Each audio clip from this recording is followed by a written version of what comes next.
All right, good morning, everyone. Welcome to the Stanislaus County Board of Supervisors, April 30th, 2024 meeting. I call this meeting to order. If you would all please join us in the Pledge of Allegiance and an invocation by Reverend Jeff Woods of First Christian Church in Turlock. I pledge allegiance to the flag of the United States of America and to the republic for which it stands, one nation, under God, indivisible, with liberty and justice for all.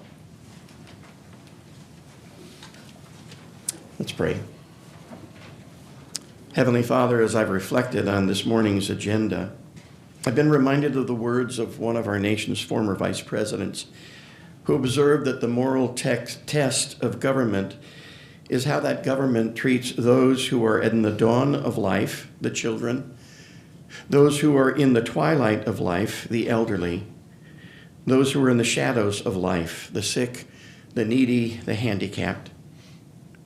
Our agenda quietly highlights, especially in its presentations and consent calendars, the work of those within our Community Services Agency and Behavioral Health and Recovery Services Department, who ennoble our county government through their care and compassion day in and day out over the long haul for those among us who are in the dawn, twilight, and shadows of life.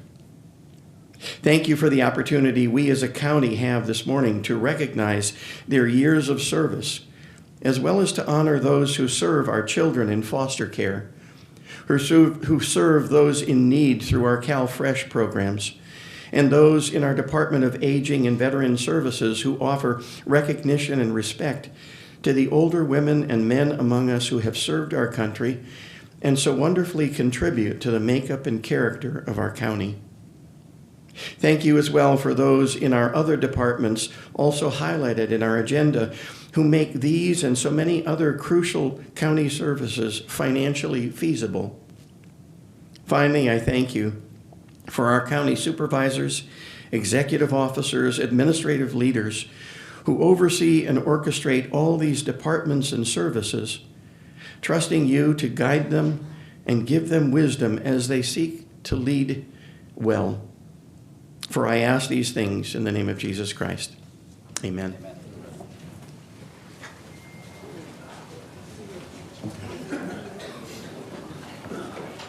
Thank you so much, Pastor. Really appreciate those words. Right, next we have presentation. Always a great time to acknowledge our Employee Service Awards. So first person I'd like to come up and speak is Christine Huber with Community Services Agency to recognize Rosa Lopez.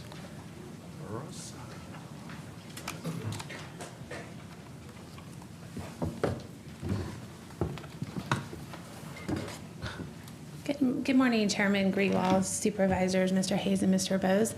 I'm here with Rosa Lopez, who's celebrating 25 years of service with the county. She has worked at the Community Services Agency as an administrative clerk for 25 years. She's been a reliable presence within the StanWorks and Adult Child and Family Services divisions, having spent the entirety of her career with us. She actually began as a temp staff on March 1st, 1999, and after 2 years became a permanent employee of CSA in the StanWorks division. After being at StanWorks for 3.5 years, she moved to support the Foster Care Court and Licensing Unit in November 2002, and that's where I got to work with her. She remained there until returning to StanWorks in July 2010 to support the Customer Service Center. While with the Customer Service Center, Rosa played an active part in the section's morale committee, known as the Telephone Titans. In 2015, Rosa joined an applications team in the clerical section. Ever since, she has been a dependable and adaptable employee and a mentor to many new staff or veteran staff learning new processes. She has been repeatedly commended on her initiative, always evaluating and suggesting new ideas. Rosa has also played a major part in creating new clerical processes related to applications received as a result of the Affordable Care Act and for the recertification process for the CalFresh program. Rosa's supervisors and peers have often commented on her dependability, versatility, initiative, innovative mind, and her effective mentorship. Her customer service has been exemplary as she shows compassion, fairness, equity, and a positive attitude to those she serves.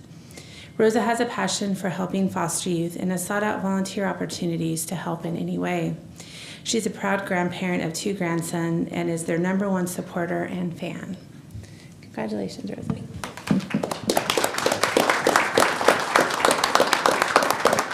Good morning. Congratulations. Thank you for your 25 years at Stanislaus County. We appreciate every day you spend to make our county better. Thank you so much. Would you like to say a few words? You sure? You sure? This is an opportunity. You deserve it. 25 years. All right. Well, let's take a picture.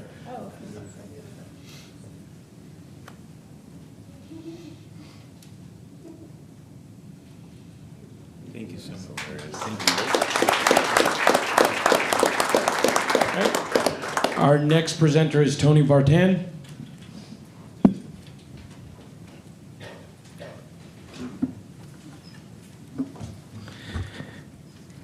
Good morning, Chairman Graywell, members of the board, CEO Hayes, County Council Bose. It is with immense gratitude and admiration that we recognize Monica Avina's remarkable 25 years of service at our Turlock office. In every sense, Monica is one in a million, embodying qualities of professionalism, kindness, and unwavering dedication that leaves a lasting impression on all fortunate enough to cross paths with her.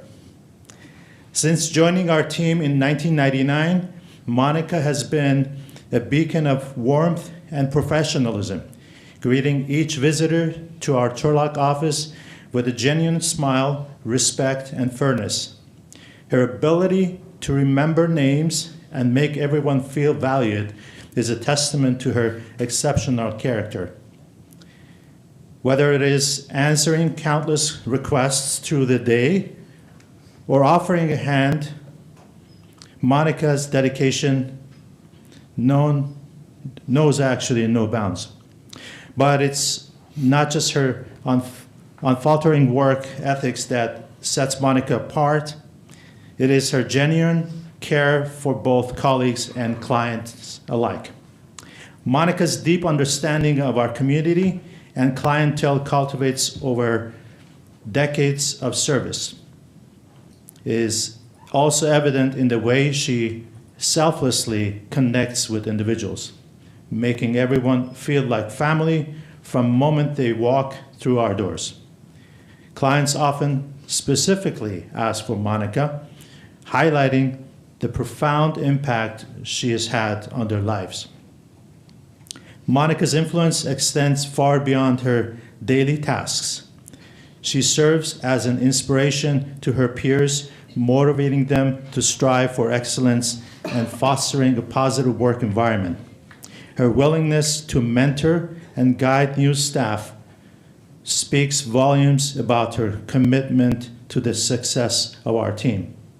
As we honor Monica's 25 years of exceptional service, let us reflect on the countless lives she has touched and the lasting legacy she has created within our organization.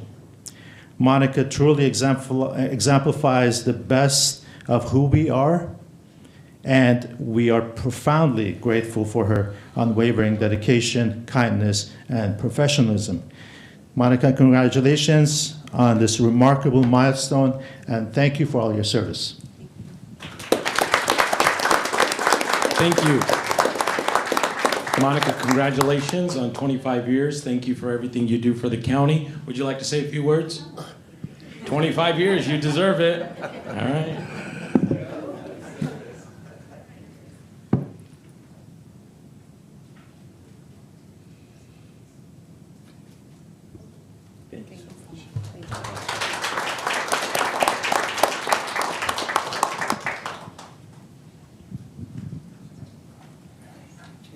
Christine Huber for 30 years for Catherine Lindsay.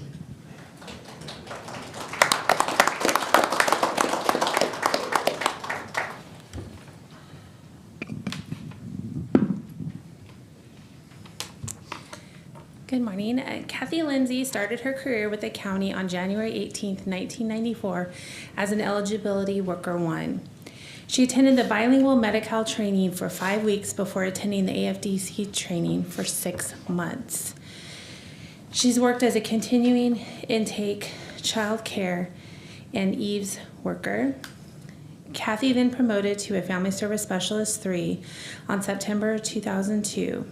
As a Family Service Specialist 3, Kathy has worked in Welfare to Work, specializing in the CalLearn program, which supports teens who are pregnant and or have children. She's also worked and assisted with the Karen Shelter during the COVID-19 pandemic. Kathy has been participating in our cultural heritage celebrations for the last 10 years, representing the Italian heritage. Kathy's very dedicated, compassionate, and has good work ethic as shared by her supervisors. Notably, while working for the county, she has participated in several musical groups, including Modesto Symphony Orchestra Choir, Masterworks Chorus, Jubilant Praise, and Centenary Methodist Church Choir. She's played handbells with the Centenary Methodist Church and with Opus Handbell Choir as well. She's also done props, stage managing, and performed in plays with Riff Raff Productions. Notably, Kathy has also sang in the Goodbye celebrations for past CSA directors Jeff Jew and Ken Patterson. So congratulations, Kathy, on your 30 years. Thank you. Congratulations, Kathy. Not only have you done a lot for the county in 30 years, but it seems like you do a lot for the community. So we're so thankful for that. Thank you and congratulations on 30 years. And would you like to say anything? I think you break the trend. Say something. Say something. Okay. No, I just wanted to say thank you for, to the county. They've been a great employer, given my family a lot of opportunities, and couldn't have done it without them. And when I reached my 25, I didn't think I'd be here for 30. So who knows? Maybe I'll be here for 35. All right. Oh, yeah. Thank you.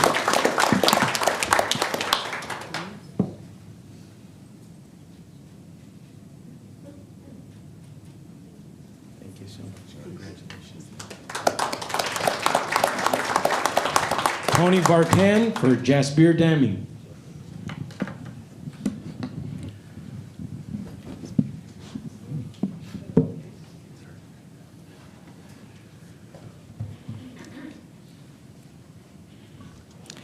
Okay, once and again, it is with great honor and heartfelt appreciation that we recognize Jasper Dami's exceptional 30 years of dedication and service within the behavioral health and recovery services. Jasper's journey is not just a timeline of roles, it is a testament to her unwavering commitment, passion as a nurse, and genuine care for others.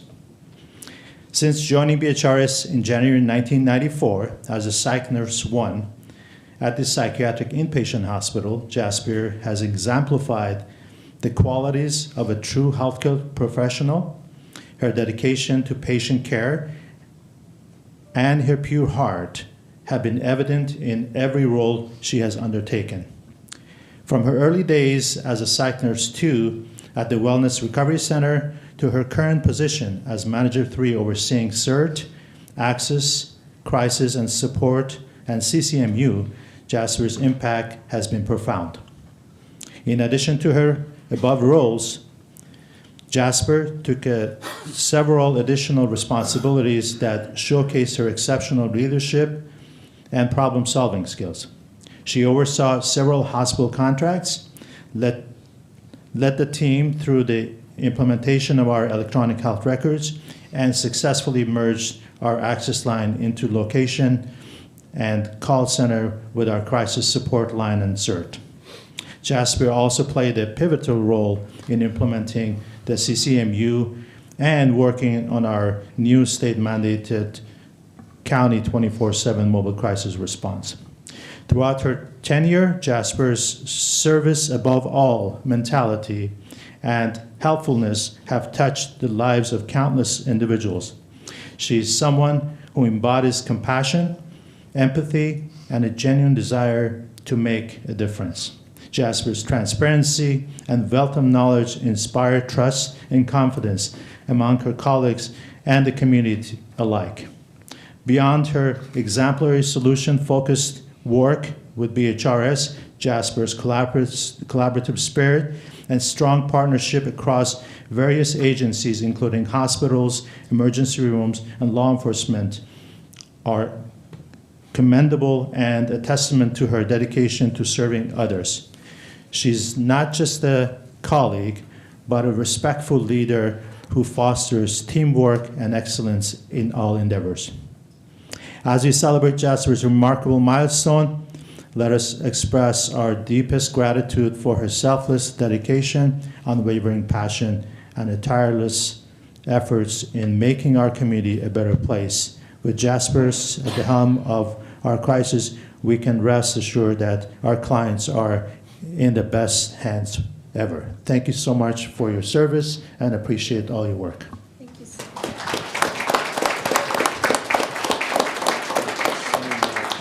Thank you so much for 30 years of service, not only just being an employee, but taking on leadership roles. It means a lot to us. You working hard on behalf of the residents of Stanislaus County means a lot to us. Thank you so much. Would you like to say a few words?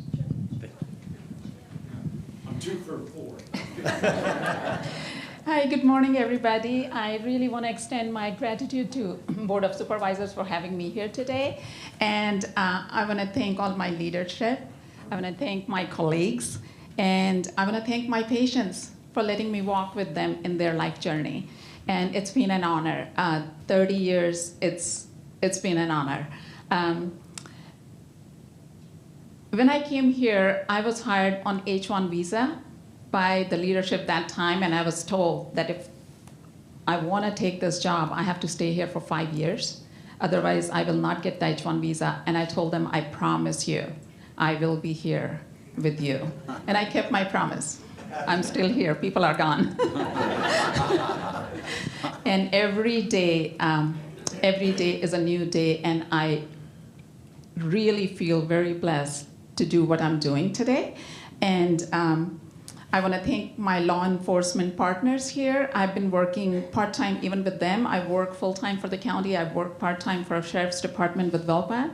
And it's been a great journey. And as I said, this is something I was thinking after COVID that maybe it's time to retire. It's almost 30 years. And then I got a news, Tony Wharton is coming to Stanislaus County. I was like, it's going to get better, so I better stay. So I'm still here. Thank you very much for your leadership, and thank you for the honor. Thank you. So you want to make another promise? Would you like to make another promise today for 10 years? We'll see how it goes. Thank you so much. Thank you.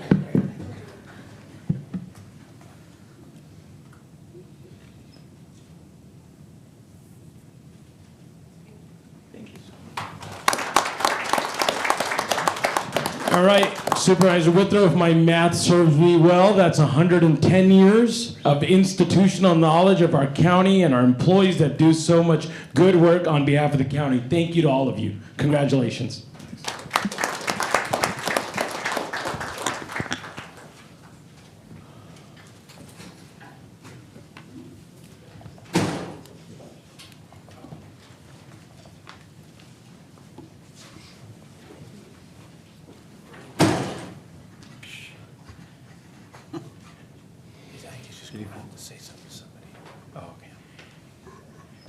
All right, now is the time for public comment. I don't have any public comment cards, but if there's members of the public that would like to comment on any item not on the agenda. No one? All right. I think that's a first. I don't know if that should be a proud accomplishment, but it's a first. All right, well, with no public comment card, we're moving on to consent calendar, and the only item being removed is item B4 for discussion by Supervisor Buck Condit. Is there any other items the board or members of the public would like to pull for further conversation? All right, well, seeing none, do you think I can get a motion for all items other than item B4? I will motion that we approve all items besides B4. Second. All right, motion by Supervisor Withrow, a second by Supervisor Chance Condit. All in favor, please indicate by saying aye. Aye. Aye. All right. Item B4. Yeah, thank you, Mr. Chair. I cannot support the change in methodology with Prop 172 funds. I think it sends the wrong message to our fire districts, and it's a wrong direction. I don't believe the county being invoiced for the cost of emergency services to our reservoirs and other locations should have anything to do with the allocation of Prop 172 funds. Maybe the wrong analogy, but it's kind of like robbing Peter to pay Paul. I still believe that we ought to be looking at a gate fee study to take a look at the cost of services at our reservoirs. I know there's some legal opinion with that, and I would like to see further on that. So I will not be supporting item B4. All right. Any other questions or comments by members of the board? Taking it out to the public. If there's anybody with any questions, concerns, or issues? Good morning, Chairman Grewal, Tim Tejan, Assistant Chief, Modesto Fire Department, members of the Board of Supervisors. I would like to rise just to point out a couple things from the Oakdale Fire Protection District standpoint, representing them on how we got to where we were with the fire recovery and the cost or the bills sent to the county. And we took on the contract in 2019. Began to work with the board, and they had been trying to pass an assessment in the district. They had numerous town hall meetings, and the citizens were very clear to them and to us what they wanted us to do before they were going to be willing to vote in this assessment. And that was to make sure that those recreational facilities in the county, whether it was or in the district, whether it was the river or the Woodward Reservoir, that they were paying their fair share of what the services that were coming from the district. And so I met with Supervisor Buck Condit and said, hey, this is the direction really has been given to me by the board, and I want to explore how do I partner with the county to try to find some resolve. He directed me to staff, and we started at a low level with the Parks and Rec. I met with them for a little over a year. They passed an increase in fee to the gate fee, really without any of our knowledge. It happened without our knowing about it, and we weren't included in that. And so the board continued to give us direction and give me direction to pursue that and to figure out how do we overcome some of the financial challenges that we have in the district. And part of that we do with fire recovery within the district for all the landowners is that they're billed for responses on their property. On the roadways, if we have vehicle accidents, it's billed to the insurance company, and we proceeded forward with that. And that's how we got to the fire recovery invoices that were sent to the county. We have a land directly across from Woodward Reservoir where we've responded to numerous vegetation fires or control burns. That landowner has been billed just like you have been billed from the county who owns that property at Woodward Reservoir. And so we're definitely not trying to be a bad partner in this. We're not trying to create a controversy. We just simply are treating you as a landowner in the district, and the direction of the board is to do that, and that's how we got to this point. And so I think it was important for the board president who had to work today that we articulate that to you and from the district's perspective. So I appreciate your time. Thank you so much. Any other members of the public?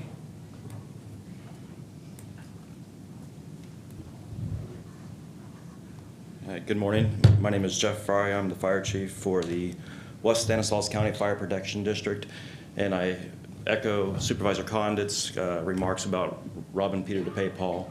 I believe that any change to our Prop 172 funding for the fire districts to accommodate reimbursement for these fire recovery requests are going to, in fact, be a source of, we're not going to see any additional income into our budgets or revenue to take care of the rising costs of operations. In western Stanislaus County, we have about 625 square miles of coverage. We have a county park at Frank Rains, which has around 19,000 visitors, I believe, every year. So there's not a lot of money there for gate fees to bring in additional income. But when we have an incident out there, when a handful of times a year that we do, it's a humongous drawdown of our resources. Resources that are provided by volunteer firefighters, given up of their own free time for literally $10 for hours of work. We take our resources out of the community where the taxes are actually being funded to put them in an area very rural that's actually being visited typically by non-residents of the community. This further puts the demand for additional tax measures and revenue streams to be introduced to those residents to pay for services that somebody else is receiving. We too use fire recovery to try to bring additional income in. We're lucky to have I-5 right there, right through the middle of our fire district. So that brings additional revenue in. We have some other state highways. So most of our money comes in, around $50,000 over the last 2 years, through vehicle accident cost recovery. However, we continue to struggle financially. We just lost a tax measure last year by literally 1 or 2 votes. That would have brought in about another $500,000 into our district. So where issues like this wouldn't be a problem for us. But as we continue to look at an aging fleet of apparatus, we don't have brand new fire engines in West Stanislaus County. We purchased previously owned apparatus, and we continue to dump a lot of money into them to keep them roadworthy and maintained. We try to spend a lot of time getting our volunteers to be able to operate them safely and to troubleshoot any maintenance issues with them. We continue to try to improve our fleet and keep them roadworthy as expenses continue to rise. And so if we look at the drive into Frank Raines Park, which is about a 30 to 45 minute haul just to get there for an incident, the wear and tear on the vehicle alone is one thing, the fuel cost is another. Just to deliver a service and then not have any source to see some of that money back creates a problem for us. So I just wanted to encourage the board to reconsider this approach of changing the Prop 172 allocation and I echo Supervisor Condit's remarks about looking into a gate fee option that could provide for emergency services. Thank you. Jeff, before you sit down, have you guys had any luck? Recently we had you guys before us, at least some of your board of directors were before us at LAFCO. Mm-hmm. Have you had any luck with the city of Patterson? I know they made some promises to you with regard to some annexations that they were going to try to offset that. Has anything like that happened? Have you had any further conversations with the city of Patterson? I'm not at liberty to speak on behalf of any of that, unfortunately. I'm not aware of any ongoing or concrete talks. And to be clear, I am actually the fire chief for the city of Patterson as well. So I have a little bit of conflict there. Thank you. Thank you. Good morning, Chair Greenwald and other Board of Supervisors. My name is Kevin Wise. I'm the fire chief, interim fire chief for the city of Modesto, and through our contracts for service, I'm also the fire chief for several fire districts and other cities in our county. I think today's item that is before you is part of a bigger issue that we have with our fire districts in this county. To provide a little context with this, I'll provide you with a little history as best I know it. Supervisor Condit probably knows a little bit of that history a little better than me. He's been around a little longer, but the fire districts were formed in the 40s, right after World War II, to mitigate fires. And the funding mechanism for those fire districts up until the late 70s was basically each year the fire districts would submit a budget to the county Board of Supervisors, and then it would be approved to each of those districts. In the late 70s, they came up with a tax allocation model for sharing a property tax. And then, of course, came Prop 13 in the late 70s, froze a lot of things, and so that cost or that tax sharing methodology has never changed. So it stayed at those percentages of the 70s. So in turn, what it has forced the fire districts to do is look for other, other mechanisms of funding. Some of those include benefit assessment taxes, parcel taxes, and fees for service. And quite frankly, the 5 fire districts that we serve are all very, very challenged for their funding. And so they're doing everything and anything they can to provide the services with these lack of funding. Thankfully, the Board of Supervisors in 2021 saw it fit to start sharing the Prop 172 money with the fire districts, which has been a great help. However, this tax was passed, half-cent sales tax was passed in 1993 for public safety. And until 2021, the fire districts themselves had to receive zero funding of the Prop 172 to help provide those services. And then, in fiscal year 24, it is proposed that 1.3 million of Prop 172 is going to be shared with the fire districts. And every bit of this funding is so crucial to provide these services. Today we're talking about the Oakdale Fire Protection District that we serve under a contract. 2 of the 3 of their fire stations are currently closed because they're so underfunded. Salida Fire Protection District has 2 fire stations that are closed and they receive no Prop 172 money. So you can see our challenges going forward. We would like to partner and work with the board to try to figure out how we can mitigate these funding challenges. They're in dire straits out there. Salida has a CFD that I get called on constantly. It's not very popular, but they're doing everything they can, and that's what these fire districts are forced to do. They're charging the residents for these calls for service. They're looking at charging for EMS calls. They're looking at everything that they can do just to survive. So thank you. I just wanted to bring that to your attention this morning. Thank you, Chief. Any other members of the public? All right, seeing none, I'm going to bring this back to the board for further discussion or possible motion. So one thing that Supervisor Condit had brought up about studying the gate fee, I think we've talked about that around, and I would commit to looking at that, but remembering that every dollar that comes in, Parks gets a portion of it, regardless, because they're running just as a lien.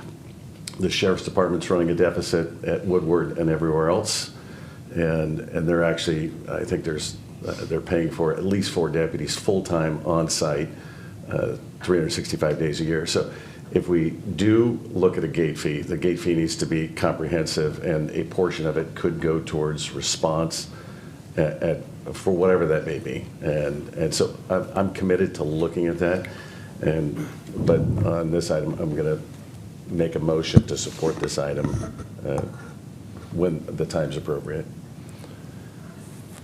And I'm just going to kind of pile on there. I agree with Vito. You know, we totally support our fire agencies and our volunteer agencies, and out in my area, and as Kevin talked about, Salida, it's a mess right now. I mean, they're at their current burn rate, they're going to run out of money, and they're going to have to shut everything down. And so, I just don't think this is the way to solve it. But we are committed to figuring out a way to make these things work for you guys. We've got to figure out a way to get funding there. The tax measures, Jeff, you said you missed by a few votes. Salida's, I think, had 3 of them. And has missed, not by a few votes, by a lot, but we have got to get out to the public and convince them of the need and what the ramifications are going to be if we continue to have to shutter these stations. And so I just think we need to do a better job with the public to get out there and let them know. All of us are here to support that, and we'll do whatever we can in our various districts to try to promote tax measures. We got to continue to go after these, but we've got to have a better ground game to convince the public of what's at stake here and the services that are being provided and will be lost if we can't do that. So again, total support for the fire agencies. We totally support and we'll do everything we can. We don't think this is the answer, but we're going to find an answer to this. So we'll support this also. Any other comments? All right. Looking for a possible motion, if there's one. I know Supervisor Kayes volunteered. Motion to approve B4. And I will second that. All right, motion by Supervisor Kayes, second by Supervisor Withrow. All in favor, please indicate by saying aye. Aye. And any noes? No. Motion carries 4-1. Thank you. 3-2. Sorry. And if we could, guys, before we move on, just let's get together soon and talk some more about this. Let's figure this out instead of just keep waiting for these things to come up. And let's just let's start to try to schedule some meetings and try to figure out how we're going to get through this. So, Thank you. All right, so the next is actually presentations, or sorry, public hearings. And the first public hearing is to introduce and waive the first reading of an ordinance to amend existing fees for the Agriculture Commissioner in Chapter 4.36 of the Stanislaus County Code. And our presenter is Agricultural Commissioner Linda Pinfold.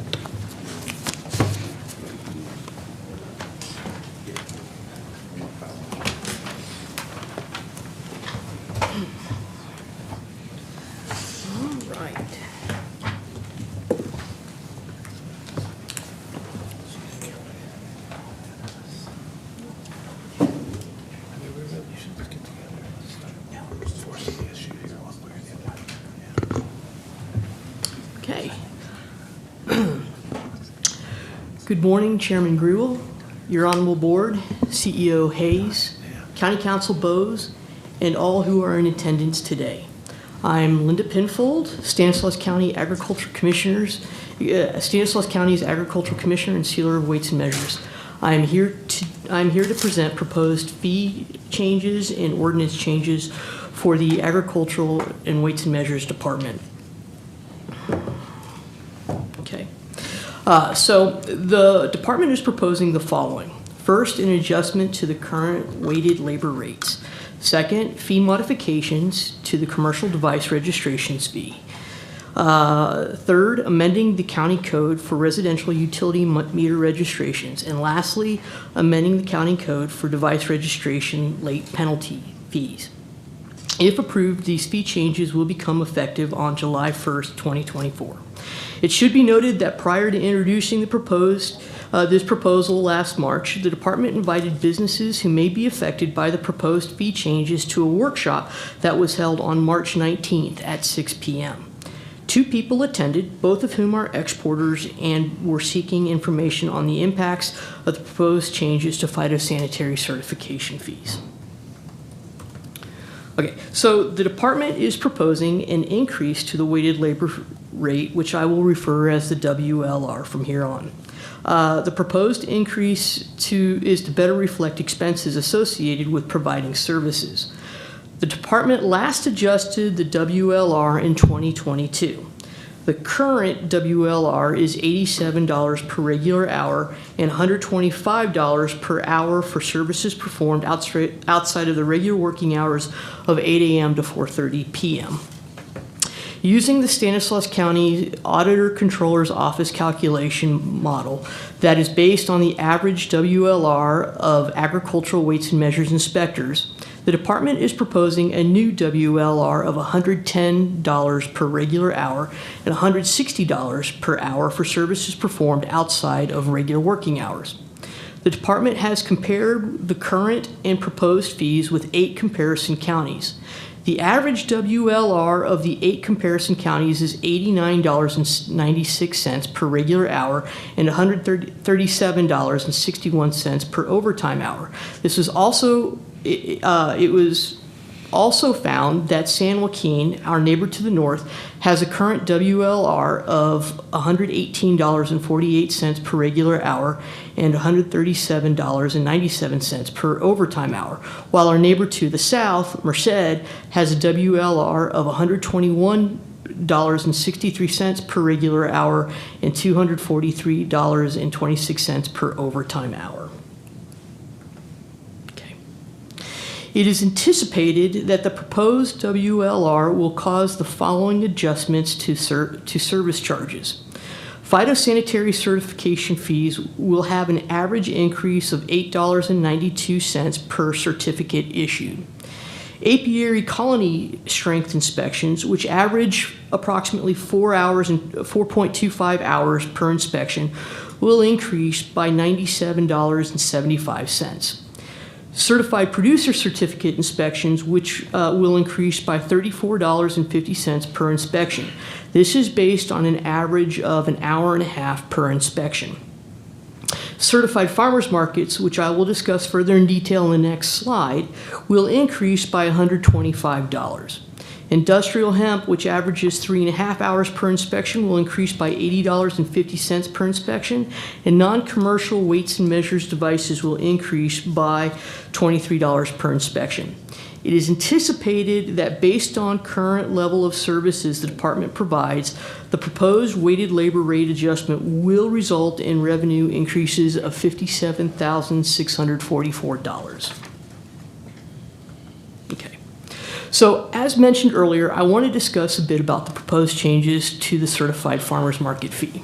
So, our current fee of $150 has been in place since 2002, when the Food and Ag Code, Section 47020, capped the hourly rate for inspection certification to $60 an hour. In 2015, this section was amended to allow counties to charge the actual expenses incurred. However, although the Food and Ag Code was amended, the department's fee did not change. The original fee was based on 2.5 hours of inspection certification time. The proposed fee adjusts the weighted labor rate based on 2.5 hours of inspection and certification time. Okay. So last October, Assembly Bill 1304 was signed into law, and it amended Business and Professions Code sections 12240 and 12246. This increased device registration fees and extended the authority of county boards of supervisors to charge annual fees to cover the costs of testing and sealing commercial devices. The following fee adjustments are better to reflect the true costs of the regulatory program. So location fees are proposed to be increased by $20 per location. Computing scales increased by $2 per device. Vapor submeters, also known as gas meters, increased by $6 per meter. Water submeters increased by $4 per meter. Compressed natural gas, known as CNG, and liquefied natural gas, known as LNG, meters increased by $110 per meter. And commercial devices, unspecified in the Business Professions Code, increased by $6 per device. Currently, there are approximately 1,160 locations and 15,455 devices in the county that are registered annually. The 5-year average cost associated with commercial and weighing devices is $612,761, whereas the 5-year average revenue from registration fees is $437,312. which is a deficit of $175,449 to recover costs fully. It is anticipated that the proposed fee revisions would increase revenue by $90,822, which is necessary to better recover actual costs of commercial weights and measures device inspections. Companies who operate residential meters and are not specifically mentioned in the Business Profession Code Section 12240 are required by County Code 4.36.060 to pay a fee of $4 for each residential utility meter in use on January 1st. When this fee was implemented, there were companies who submetered utilities, primarily vapor submeters for propane, to residences that were not one of the types, such as apartments, mobile home parks, and marinas, that are listed in the Business and Professions Code. This county code set forth a fee of $4, which is the same for vapor submeters. So, with the changes in the proposed fees for devices, the department recommends amending County Code 4.36.060 to state companies who operate residential utility meters and are not specifically mentioned in Section 12240 of Business and Professions Code shall pay the same fee as water, vapor, and electric device fees charged to operations specifically mentioned in Section 12240 of the Business and Professions Code. This amendment to the county code will continue to ensure companies who are listed in the Business and Professions Code, Section 12240, who are not listed in the business profession codes. They are not also regulated by the Public Utilities Commission, and sub-meter utilities to residences will be required to continue to register their commercial utility meters and have the devices tested and sealed by the county sealer. It will also ensure that the same fees and requirements are applied to those companies who are not mentioned as those who are mentioned in the code. Lastly, and the main reason for this proposed change is that if the amendment is adopted, it will prevent the need to amend 4.36.060 whenever utility meter device fees are adjusted in the Business and Professions Code. This will help to support the department in recovering actual costs in the future as fees change. Okay, so currently, there is only one company, and they have 599 vapor sub-meters in Stanislaus County. Under the current fee structure, the department has recovered $2,496 in device fees. If the proposed amendment to the county code is adopted and new device and location fees are implemented, total revenue will increase by $3,614 in fiscal year 2025, resulting in a total of $6,110 in fee revenue. It is estimated that actual costs for testing these vapor sub-meters in the next fiscal year will be $6,490, reducing the general fund impact to $380. Okay. Let's see here. So the department is also proposing to amend County Code 4.36.90. Prior to 2019, the county code applied a penalty of 50% of the annual registration fee if the fee was not collected by February 15th of each year. In 2019, the code was amended to lower the penalty fee for delinquent annual device registrations from 50% to 10% of the registration fee. The primary reason cited for this reduced penalty fee was to make the penalty more equitable and in line with other such penalties charged in the county. It is important to be aware that the Business and Professions Code, Section 12210, requires that the county sealer test all commercial weighing devices. This is regardless of whether the business has paid their annual device registration fees. The annual registration fees that are collected directly fund the department to test and seal all the commercial devices within the county. Since the code was amended to reduce the late payment penalty from 50% to 10%, the number of payment delinquencies has increased by over 120%. On this slide, you can see that between 2016 and 2019, when the late payment penalty was 50% of the annual registration fee, the average delinquency rate was 6.7%. From 2020 to 2023, the amended 10% late penalty fee with the amended 10% late penalty fee in place, the average delinquency rate rose to 15.3%. This is more than double when it was under 50%. This slide provides an analysis of businesses who did not pay their annual registration fees on time last year. There was a total of 179 registrations not paid on time that cumulatively resulted in $58,113 in fees. This does not include late fee penalties. 36 of these businesses are not locally originated or based, meaning they are chain, franchise, or box store businesses that operate in many areas of California, if not in the U.S. These businesses comprise 64 locations that had a total of $29,290 in registration fees due. This is just over 50% of the total late registration fees. The remaining 64% of the businesses, consisting of 115 locations, are locally originated and based. Some had 2 or 3 businesses, but these businesses also only reside within the county. They had just less than half of the total registration fees that were late, a total of $28,823.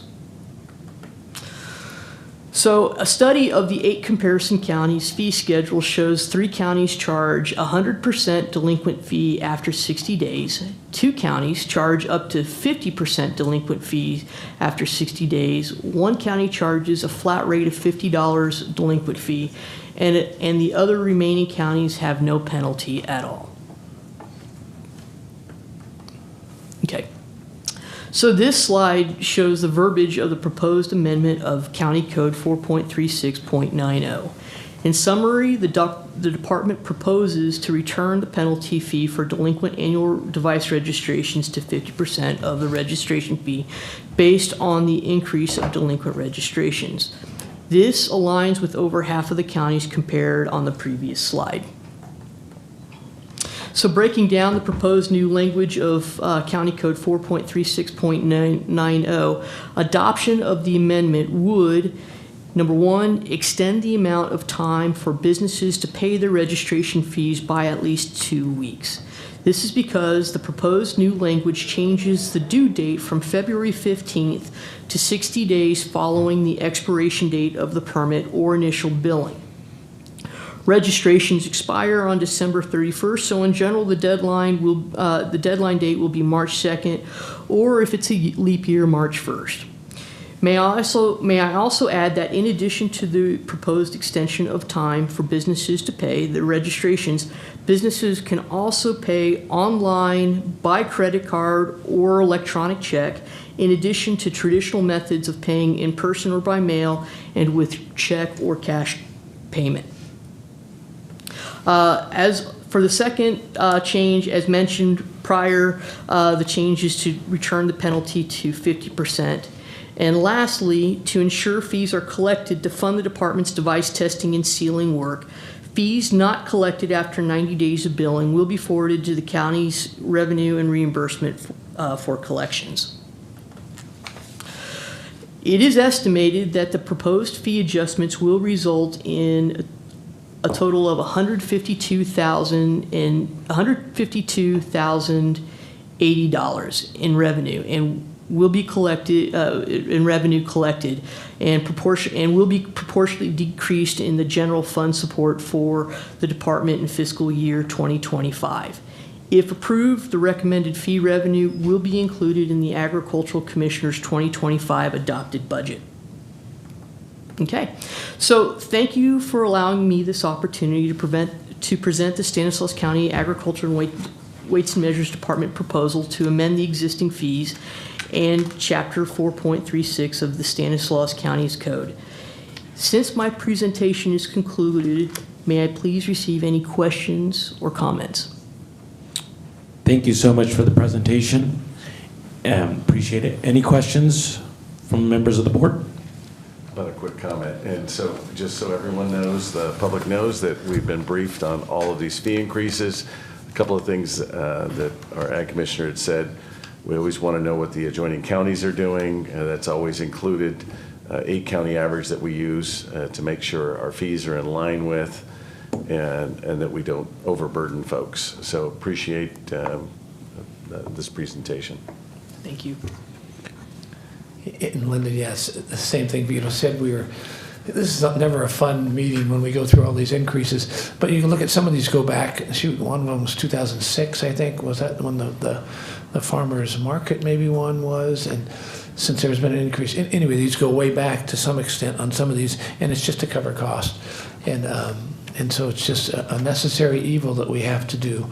And I appreciate you doing this. I also want to just do a shout out to you. I know you attended a meeting, this is off the subject, in Salida recently regarding some overspray that happened out there by the schools. And I just appreciate you being there and how you handled it. So thank you for that, Linda. Thank you so much. I appreciate that. All right. If there's no other question. Oh. No. No other questions from members of the board. I'm going to take it out to the public. If there's any members of the public that have any questions. All right, seeing none, I'm going to bring it back to the board for a possible motion to accept. Motion that we accept all staff recommendations. Second. Motion made by Supervisor Withrow and a second by Supervisor Buckhandit. All in favor, please indicate by saying aye. Aye. Motion carries 5-0.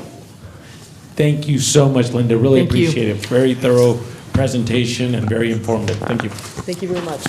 All right, next is a lot of public hearings today. Public hearing to introduce and waive the first reading of an ordinance to amend existing fees for building permit services. And conducting that meeting will be Angela Freitas and Sam Groves. Sam is actually not able to join us today. All right. Good morning, Supervisor Greywall, members of the board, Mr. Hayes, Mr. Bose. I'm Angela Freitas, the county's planning director.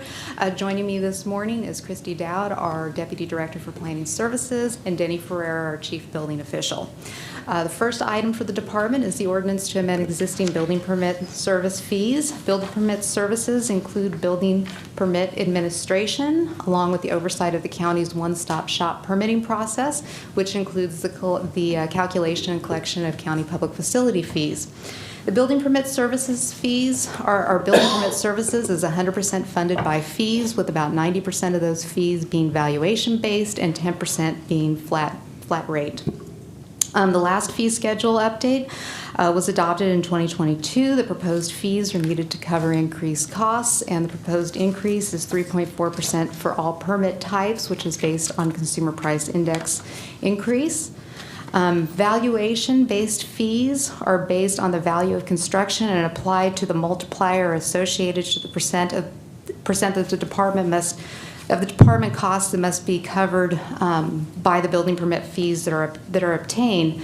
Building valuation data is published by the International Code Council and is based on market value averages of construction costs throughout the United States. We currently use the August 2020 building valuation data. There is no change being proposed to that valuation, but we are increasing the proposed multiplier that goes along with that.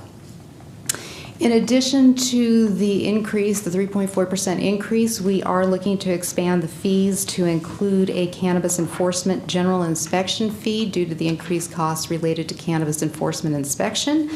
This would be a $245 fee for site or structure inspection plus $75 fee for any additional unit inspections. The general inspection fee for non-cannabis related enforcement inspections would be $141 and $60 respectively. So this chart shows kind of a breakdown of existing versus proposed fees, with the difference based on the proposed increase being anywhere from $187.40 for a single-family dwelling on down to $4.68 for water heater replacement. Notification of the proposed fee amendments were provided to regular representatives and applicants that are seeking building permit services. They were also sent to the Stanislaus County Farm Bureau and to the California Building Industry Association. To date, we have received no concerns with the proposed fees. The recommendation before you this morning is to conduct a public hearing to introduce and waive the first reading of an ordinance to amend existing fees for building permit services. If the fees are adopted, they will go into effect on July 20th of 2024. And with that, I'm available for any questions. Thank you so much. Any questions from members of the board? All right, seeing none, I'm going to take it out to the public for any members of the public that may have any questions. Seeing none, I'm going to bring it back to the board for possible motion. Motion to approve. Second. Motion by Supervisor Buckon, second by Supervisor Vito Chiesa. All in favor, please indicate by saying aye. Aye. Aye. Thank you so much for the presentation. Appreciate it. All right. Next one is public hearing and introduce and waive fees for the first reading of an ordinance to amend existing fees for planning services. Yes. Again, Angela Freitas. Thank you. Okay, so you get the same crew again. These are for planning services. Planning services include land use entitlements, lot line adjustments, land divisions, Williamson Act administration, and also include the review of alcohol beverage control licenses, business licenses, and building permits. The fees that we're proposing to amend would be a 3.4% increase to all flat rate fees, again based on the consumer price index. Those increases would range anywhere from $2 to $154 per application, with the most common applications being parcel maps without Williamson Act going up $128, agricultural use permits up to $131, and then the greatest increase of $154 would be to use permits requiring board action. We are proposing no increase in the deposit-based fees and no proposed new fees.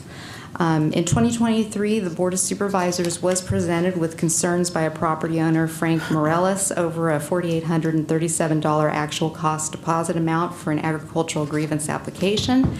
The ag grievance process is part of the county's Right to Farm ordinance, which establishes an agricultural grievance committee to address resolutions of dispute should any controversies arise regarding inconvenience or discomforts associated with agricultural operations. The grievance process aims to resolve a matter prior to filing of any court action and is dependent upon the willingness of both parties to voluntarily submit to the dispute and agree to pay for those fees. An actual cost fee for an agricultural grievance application has been in place since 2001. The department is recommending that the ag grievance application fee remain as is with no proposed increase. If both parties are unwilling to voluntarily submit to the dispute arbitration, a refund minus staff costs for time spent would be provided to the party filing the application. Along with the increase in fees, our fee schedule has been reformatted to provide greater clarification and breakdown between the planning department and fees for other departments, for non-departments that we collect. Those include things like the floodplain administration fees, which have now transitioned over to Public Works, and also to clarify that with regards to business license fees, the department is only collecting 35% of the total business license application fee. The remainder of that fee is collected by the treasurer tax collector. We also updated the the note section of the fee schedule to simplify and provide clarity. The department will continue to coordinate and facilitate pre-development meetings at no cost, along with providing planners on call in person, by phone, and via email to address general inquiries, also at no cost, with the goal for these services to identify issues early and to direct the process and application that's needed for development. As with the last fees for building services, we did provide notification of these amendments to regular representatives and applications seeking planning services, along to the Farm Bureau and to the California Building Industry Association. And to date, we have received no concerns regarding the proposed fee increase. So the recommendation is to conduct a public hearing and to introduce and waive the first reading of an ordinance to amend existing fees for planning services. And again, if these fee increases are adopted and become effective on July 20th of 2024. With that, I'm available to answer any questions you may have. Thank you. Any questions from members of the board? All right, seeing none, I'm going to take it out to the public to see if there's any questions from members of the public. Please.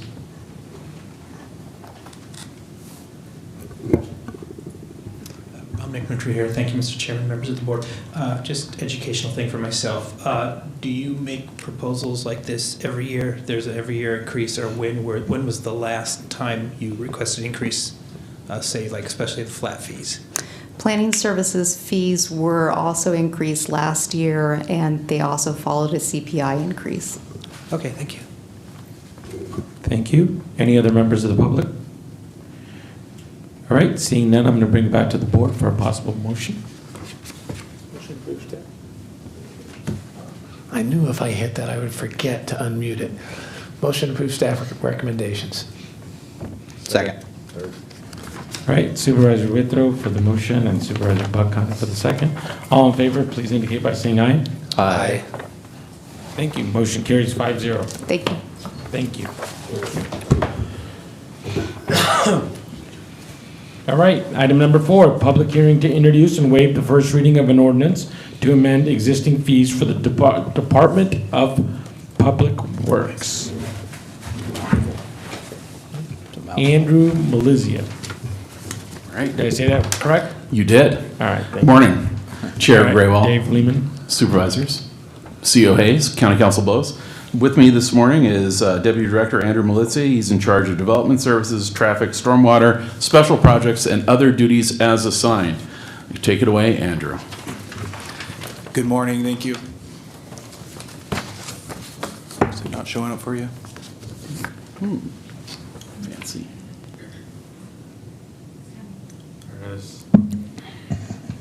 There we go. Good morning, Mr. Chairman, Board of Supervisors, CEO Hayes, County Council Bowes. The Department of Public Works provides various services in which we reach out to the public.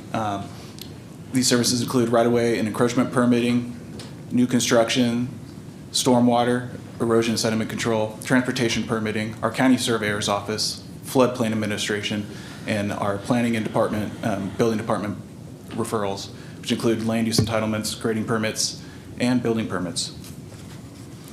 We are looking to increase our fees today for the coming fiscal year. Our fees were last updated in 2023. As of right now, our existing fees will not cover rising costs. We do know that there is a 3.5% labor increase happening across the board for us, and we are proposing to increase fees by 3.5%. The update also includes our floodplain administration fees being moved over to the Public Works fee schedule instead of only being on the Planning Department's fee schedule. We have a previously approved road closure fee that was part of our 2014 standard and specifications. We are moving it to our fee schedule just for additional transparency. We modified some fee descriptions and notes to remove some confusion that was happening, and we changed the administration of hourly-based fees to collect actual costs. As mentioned, in 2023, we had a comprehensive fee study update, and it recommended to use inflationary updates in future years. This year, we proposed, as mentioned, a 3.5% increase on July 1st, 2024. As for the fee schedule, we increased most fees by 3.5%. As mentioned, we added the road closure fee. The fees that will remain are transportation, transportation permits, our record of survey review, parade permits, and corner records. We did remove a per parcel fee for certificates of compliance that our county surveyor felt was not necessary. As we move forward, we have fees collected by the planning department. Again, we are increasing most of these fees by 3.5%. As previously mentioned in planning's presentation, we kept the ag grievance fee the same, and we moved our floodplain administration fees. The floodplain administration fees remained the same as they were before, with no increase. We modified the administration of these fees to be a minimum deposit actual cost, just to collect what we need, and the fees will only be applied when referred to our floodplain administrator. We did send out the fees prior to our local engineering and surveying community, building community, and we received no comments to date. We did a comparison of similar counties. There were no significant changes from other counties in our area, and like I said, we're just proposing that 3.5% increase. So our recommendation to you today is to conduct a public hearing to introduce and waive the first reading of an ordinance to amend existing fees for the Department of Public Works.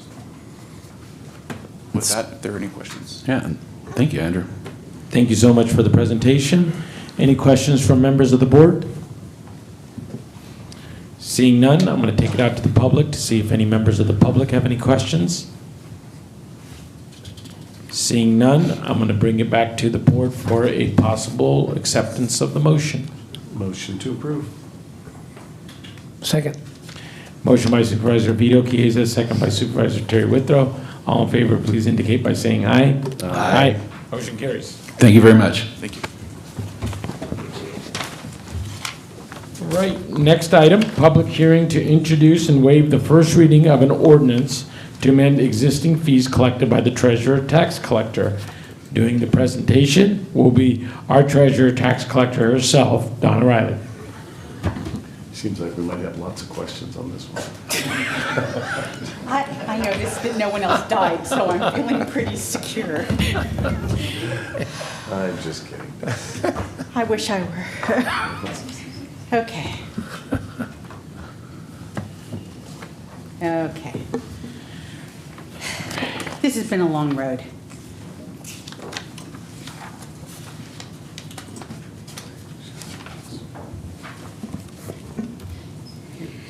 Good morning, Chairman Graywall, Supervisors Chiesa, Condit, Withrow, Condit, CEO Hayes, and Council Bose. My item this morning is not only requesting a change in fee levels, but also changes to the associated ordinances.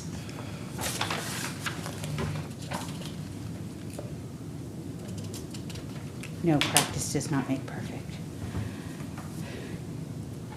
The Stanislaus County Treasurer Tax Collector's Office collects fees, licenses, and charges for permits which are issued by Stanislaus County departments. We serve as a central collection point for a whole variety of permits and licenses that are actually issued by other departments. Many of these are governed by ordinances, and they have not been reviewed or updated in some of them many decades. The fees collected are intended to cover the cost of review, inspections, and issuance.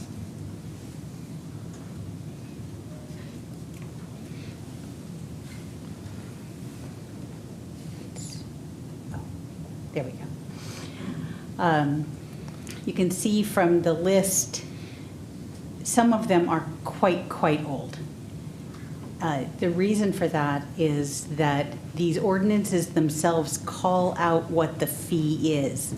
For example, the carnival permit per day of operation is called out in the ordinance itself as $100 per day.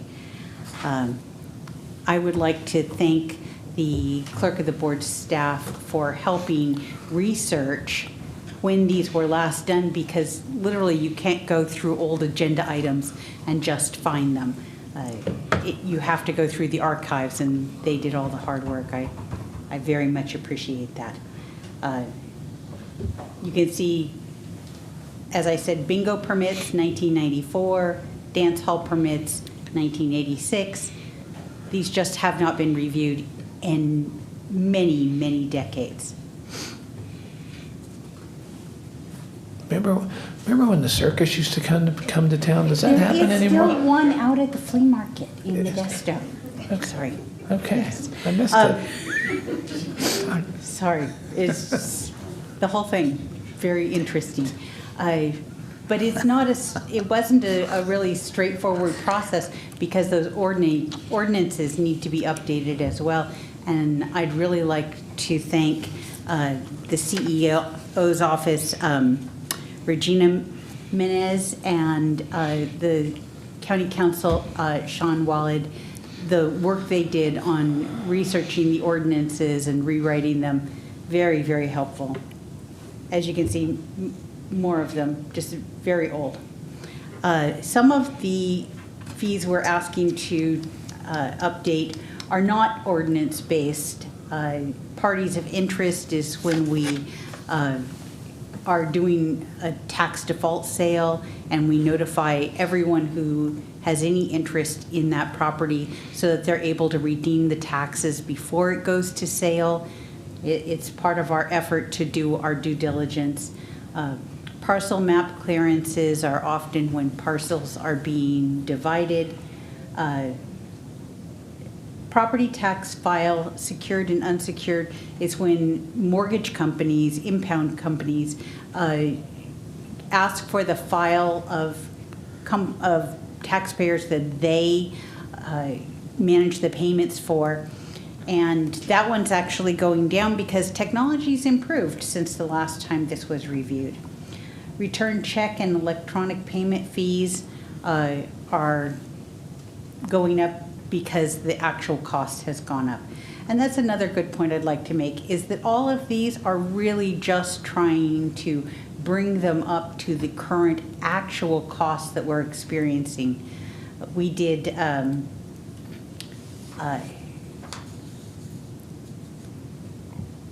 we worked with all of these departments. The environmental resources was very much involved in many of these. The sheriff, the auditor controller, the assessor, planning, CEO, human resources. We did our time study and then reached out to them to find out what their costs are and how they've changed over the decades. And they responded, we've then compiled those costs, and that's what's represented in the fees that we have. So the staff recommendation is to conduct a public hearing to introduce and waive the first reading of an ordinance to amend existing fees collected by the Treasurer Tax Collector's Office. Are there any questions? Thank you. Before I pass out? Donna, any questions from members of the board? All right, taking that out to the public. Any questions from members of the public? Seeing none, bringing it back to the board for a possible approval of staff recommendation. Chair, I do have a question just real quick. All right, thank you. The peddler's permit, it's Yes. 1 year, 30 days, 10 days. Yes. What does that? So you can get a peddler's permit for 10 days. Okay. And you can get a peddler's permit that is good for 30 days, and you can get a peddler's permit that's good for 1 year. And those Self-explanatory. are the people who are out there selling like strawberries on the corner or, you know, sometimes at Valentine's Day, they'll have like teddy bears and balloons, Okay. things like that. My mind was off somewhere else on that. I didn't. Not, Sorry about that. no, thank you. It was one I could answer, so I really appreciate that. Well, this is very informative, all the different permits you can get. Massage establishment permit, good to know.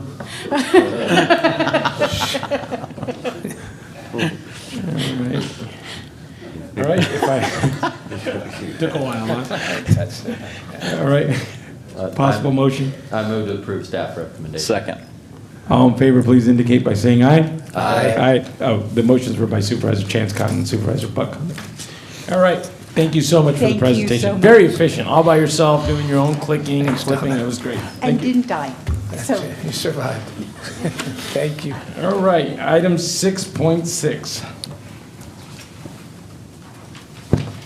Approval to close a 30-day review period, conduct a public hearing to consider approval of the fiscal year 2024-2025 annual action plan for the U.S. Department of Housing and Urban Development entitlement programs and a filing notice of exemption. And before you get started, this is one of those items that it's a little convoluted for me, but I'm going to step away for this. I took a donation from someone who is ancillarily associated with, and I didn't think much of it, but the county council said that even though they weren't on the list of being, or of the request for being funded, potentially anyone that we didn't approve above potentially falls into that, so it creates the conflict. So I will be stepping out for this item. This is another one of those conflicts that's created by the recent changes in the Levine Act. The Levine Act requires a supervisor to exclude themselves from the decision regarding a license, a permit, or other entitlement for use. This one doesn't fall exactly in that square hole, but you know, out of abundance of caution, the supervisors decided to conflict out of that. For those of you in the audience and are wondering what's going on with the Levine Act, it was recently amended. It's always been in place for, well, at least for 20 years. And it requires someone, a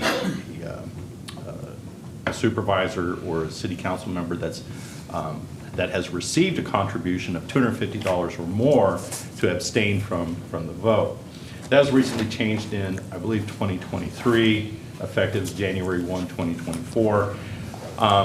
It's convoluted, it's difficult to apply, and on top of that, there are additional proposed changes in the legislature right now. And so as we try to work through this, you'll wonder, okay, well, what the heck is happening? We're just trying to comply with the new changes within the law. That was a long way to say absolutely nothing an attorney talks an hour or nothing. So anyway. Well, thank you so much. Your attorney talk does not go unnoticed. And Angela Freitas and Anna Nicholas. Good morning again. Anna's going to lead us through this presentation, so I'm just going to turn the floor over to her. Good morning, board members, CEO Hayes, Chairman, County Council. Before you today, you have the Stanislaus County Fiscal Year 24-25 Annual Action Plan. And what does that mean? Stanislaus County is a lead entity. We're in charge of the funding that comes to us directly from U.S. Department of Housing and Urban Development for a grouping that is called the Stanislaus Urban County and the Stanislaus Home Consortium. So we're going to go over through the annual action plan process. So it's a regional approach. So for the Stanislaus Urban County grouping, we have 7 of the 9 cities, all of them except Modesto and Turlock. For Stanislaus Home Consortium, we involve all the cities except Modesto. So let's see. The background. So the county receives an annual allocation each year from HUD, and it must align with our consolidated plan goals, our 5-year plan goals. And the funds are used to create strong, sustainable, inclusive, and affordable housing projects and programs. So the CON plan is turned in about every 5 years. So we are in our 5th year for the 24 and 25 annual plan. So this will be our last installment of the current existing approved plan that was back in May 2020.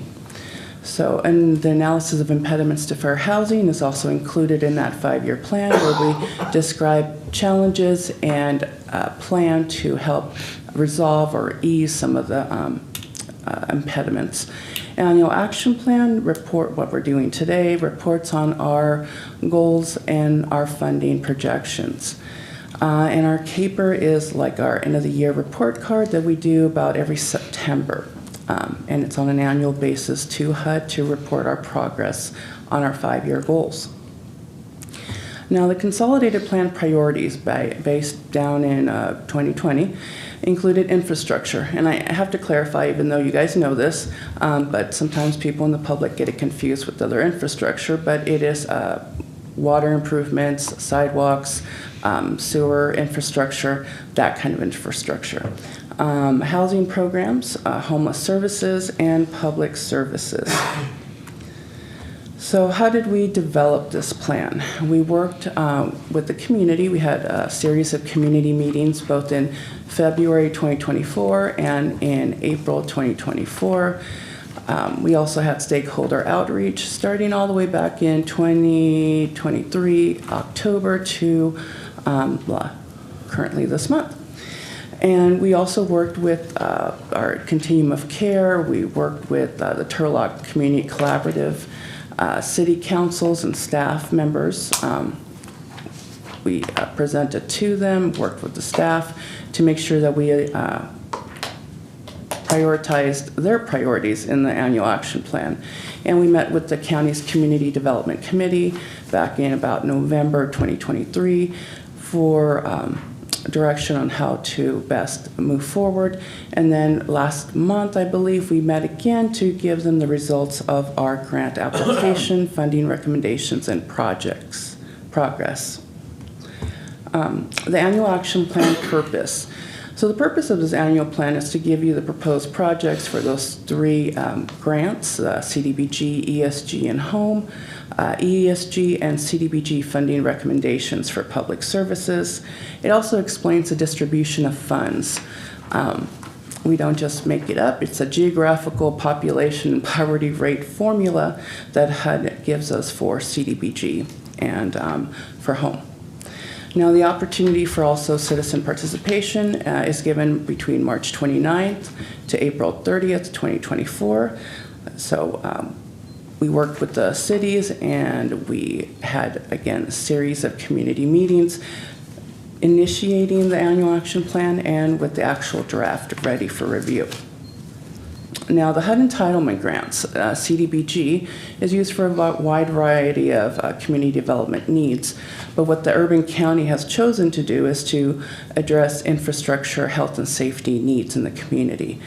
Now, the HOME program is used to create affordable housing opportunities for low-income households, ESG to address homelessness. So what you have before you is an estimated allocation. Since HUD has not had their budget approved yet, their guidance has been to use the current year allocation as a projection. Once the final numbers are in, we can make adjustments proportionately. And so in our draft annual action plan, that language per their guidance is in there, that we're basing it on 23-24 allocation, and to submit to HUD. They don't want to delay. They will accept an adjustment as it comes in. So we have about 2.3 for CDBG, ESG 208,317, and home 1.7 million, for a total of 4.2. Now, again, based on last year's projections, we broke it up, but we divided it up a little bit differently. Each city will be getting allocation for their projects. And so you see that divided up amongst the 7 for the urban county. Stanislaus County also receives funding for their projects. Public services, we cut about 14%. We're allowed 15, so $325,000 for grant for public service grants. Fair housing, $25,000 to meet that federal mandate. And then we have a little bit higher in admin, but that is because we will be hiring a consultant to start our next 5-year consolidated plan this summer. So, community development block grant. So, the main objective is to meet national objectives. 3 is benefit low to moderate income households or individuals, prevent slum or blight, and address urgent community needs. So the urban county, again, has chosen to do infrastructure projects to help with any health and safety issues. County also does fair housing services as one of their projects for the urban county. Ceres is finishing, going to be completing phase 3 of their Morrill Village Improvements Project. Houston will be starting their phase 2 of the 2nd Street project. Newman will be completing their Stephenson Sunshine Area project. Oakdale, again, with their project, they will be finishing it up in this upcoming fiscal year. Patterson, Riverbank, and Waterford all have new projects, all involving water and sidewalk improvement to their communities. Now, another thing to add with our West Modesto Sewer Infrastructure Project, county planning has been working with Public Works. We're still working diligently with the State Water Board. We actually have an end to, or light at the end of the tunnel. We hopefully will be getting a contract from them to start some work in Spencer Marshall and maybe Rouse, Colorado section of West Modesto in the upcoming fiscal year, hopefully by the summer, but I don't want to jinx it. So that is our expectations with the state. So fiscal year 24-25, public services. This year's NOFA that ran in January and was reviewed by a grant review panel. We have 7 recommendations, actually 8. Center for Human Services for a job training program, Children's Crisis Center, Guardian House, Marcia's House, Veritas House, for shelter and assistance to kids at risk, court-appointed special advocates, also known as CASA, for their program, and then Salvation Army Red Shield after-school homework program, and the We Care Emergency Shelter program. They applied for their emergency shelter and to help with the We Care substance abuse counseling treatment program. That was part of our CDBG prioritization funding this year as part of our NOFA. So total estimated to be granted is $325,000. Now, the emergency solutions grants, those cover shelter operations and essential services based out of shelters, homeless prevention, making sure people stay in their current housing unit, helping with rent and utilities, and rapid rehousing, helping homeless get into a unit. and stabilize their housing situation. Now, this NOFA resulted in 3 funding recommendations. Center for Human Services at $77,853, Haven for Emergency Shelter, and Turning Point for Rapid Rehousing, which is rental assistance, for $88,010.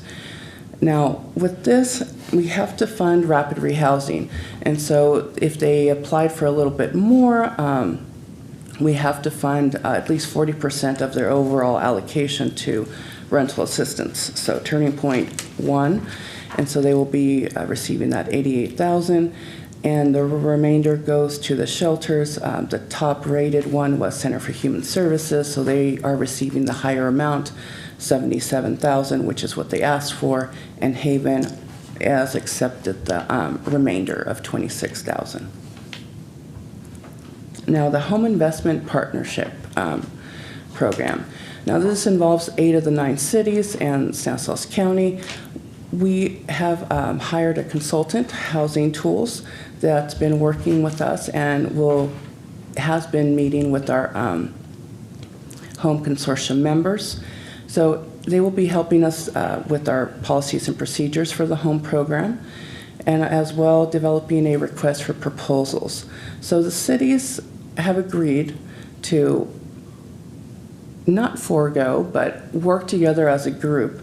As you can see, the home eligible activities are rehab of owner-occupied housing, assistance to home buyers, acquisition, rehab, and construction of rental housing.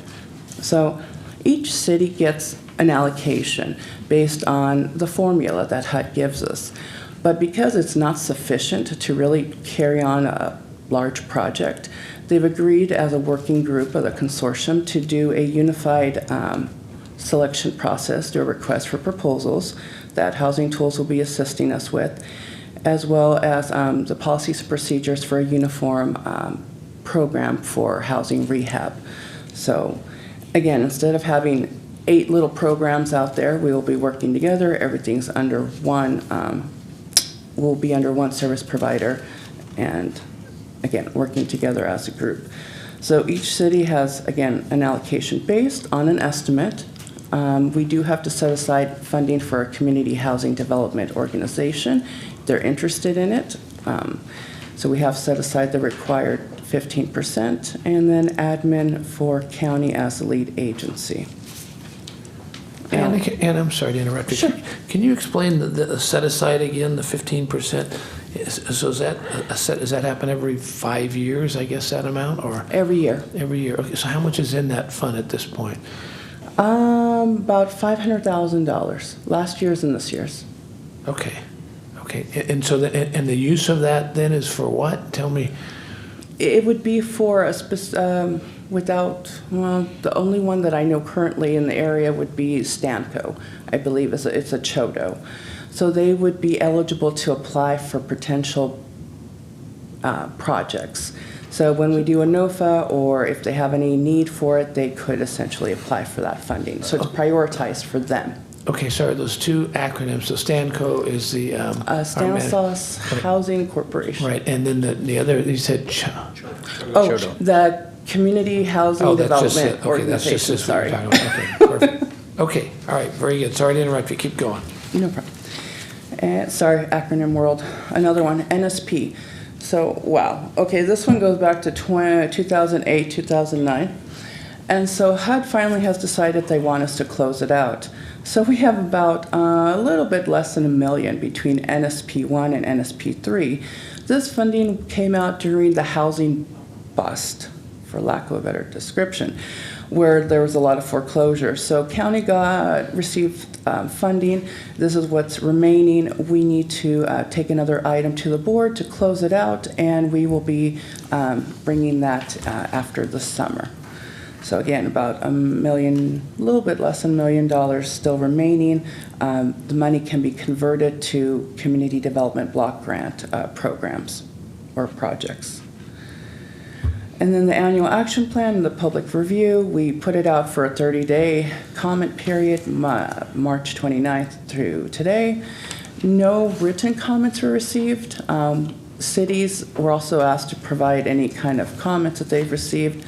None did, except the city of Ceres did have one community meeting where they did have people show up, nothing written, but the comments were that they want more senior housing, rehab program for the city to come back.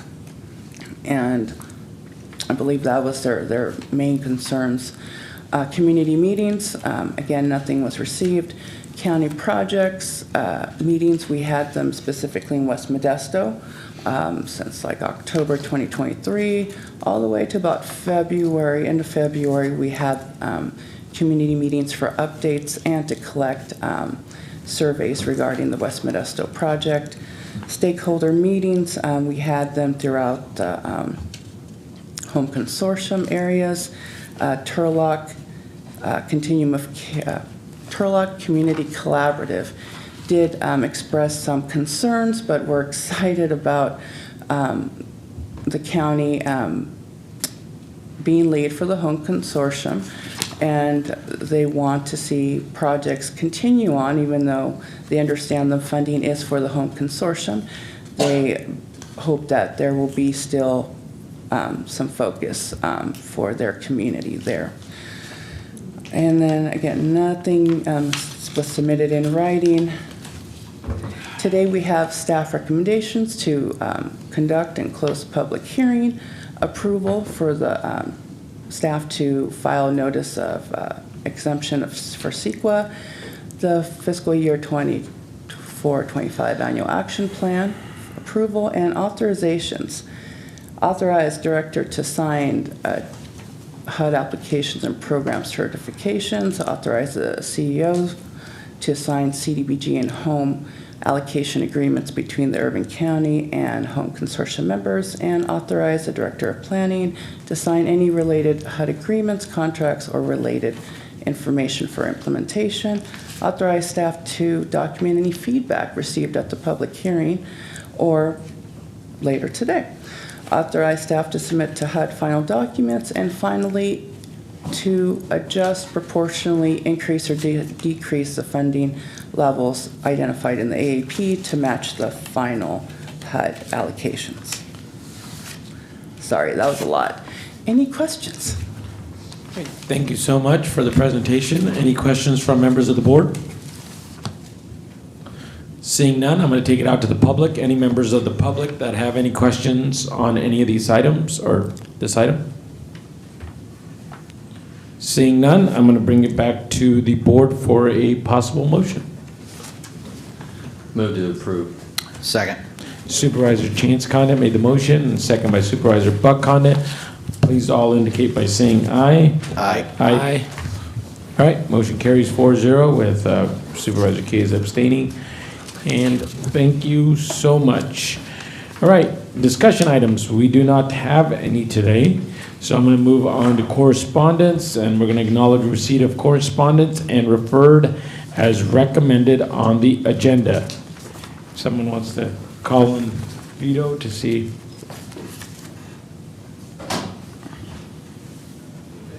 Thanks, Chance. All right, Board of Supervisor reports. Any members of the board want to report on anything that's happening? All right, next is Legislative Fiscal and Management Report. We have Gavin Klein from Congressman Duarte's office.